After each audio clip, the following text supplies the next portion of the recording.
Hi, my name is Rob Jones. I am the bar director here at Stargazer in Northeast Minneapolis. Stargazer is a cocktail bar and restaurant with an intergalactic vibe. I was born in St. Paul. I grew up in White Bear Lake. In my early 20s, I moved to Arizona to go to culinary school. I moved back here and cooked at a place called Bradstreet. I spent 3 months just cooking, and then I started cooking and bar backing because I saw what they were doing with these amazing cocktails, using fresh ingredients, creating everything from scratch. It was very much like cooking to me, and I left to work at different places. I then left to open Meteor, which is my own bar over in North Minneapolis. 20 years ago, I would have wanted to explore space, but I'm pretty happy where I am right now. Yeah, you know, I got kids. The first cocktail we're gonna talk about is the Milky Way. This is a unique take on an amaretto sour. We're using a reposado tequila, very earthy. Dulce de Way, which is a really interesting product from our friends at Tres Leches. There's a little bit of Madeira in there to add some richness. We're using some Avoa falernum that is from Brazil, sugarcane, spirit, like winter spices, those warm spices. A little bit of lemon, and then we're grating nutmeg on top. Creaminess with brightness from acidity, and they're kind of battling to create something very harmonious. You're celebrating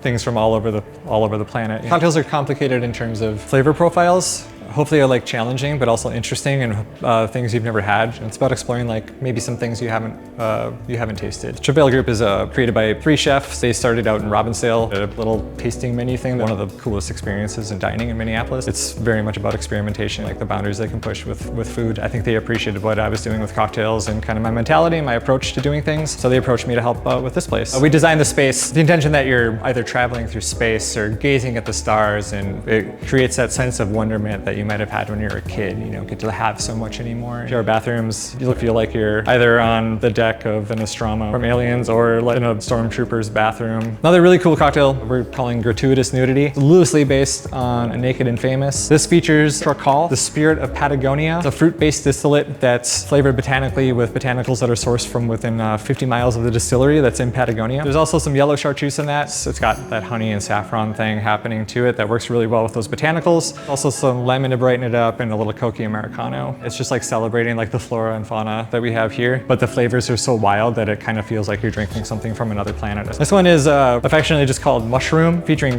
Sol Tarasco, which is a Mexican style rum that's also distilled with mushrooms. So it's got this really cool earthy umami kind of flavor. We're boosting that umami with some Shio Koji, created by our friends at Tres Leches down the street, some root beer bitters that we make in-house. It's a symbol of the earth, you know what I mean? And it's earthy. Our cocktail menu is organized into different systems within a galaxy. The cocktails are essentially like planets that are in orbit around that sun. Or the Grain Belt, which is our whiskey cocktails, are kind of like doing something bigger than just going to a bar to have a drink. You're exploring space within our space. The last cocktail is a Negroni riff. We're calling it Casa Nuevo. It's celebrating Mexican spirits. So I've been to Oaxaca a number of times. My most recent trip had a lot to do with inspiring this cocktail. We're using great mezcal. We're using cold brew coffee from our friends next door at Matchbox. Italian vermouth that has a good level of bitterness. A pepita liqueur. What pepitas are, they're just pumpkin seeds. A little bit of like red bitter, Campari, some mole bitters too. It creates a kind of a depth of flavor. My name is James Winberg. I'm one of the co-founders and owners of the Travail Collective, which includes Stargazer here. And recently we have decided to go with a more pasta-forward menu. And a lot of these dishes are kind of nostalgic to me in some ways. There's dishes that have been reworked from family recipes and traditions. And then there's just some fun,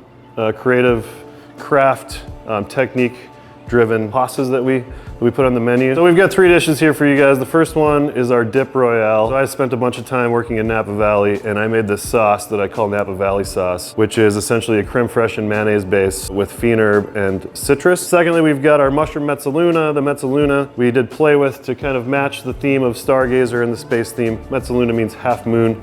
We've filled it with a lovely mushroom farce, porcini mushroom puree, a little Parmesan and oregano to finish. Another one that's recently been added to the menu is the chicken arrotellata, which is a lovely play on my mother's traditional Christmas meal of stuffed manicotti with chicken and spinach. It is a chicken and ricotta filling inside of a egg pasta that's rolled into a spiral, served with a green bechamel or bechamel verde, which is a standard classic bechamel sauce with spinach to turn it green, and a very simple pomodoro sauce. There's got to be life somewhere else besides this planet. If I met an alien personally, I think they'd be welcoming. I think it depends on who you are.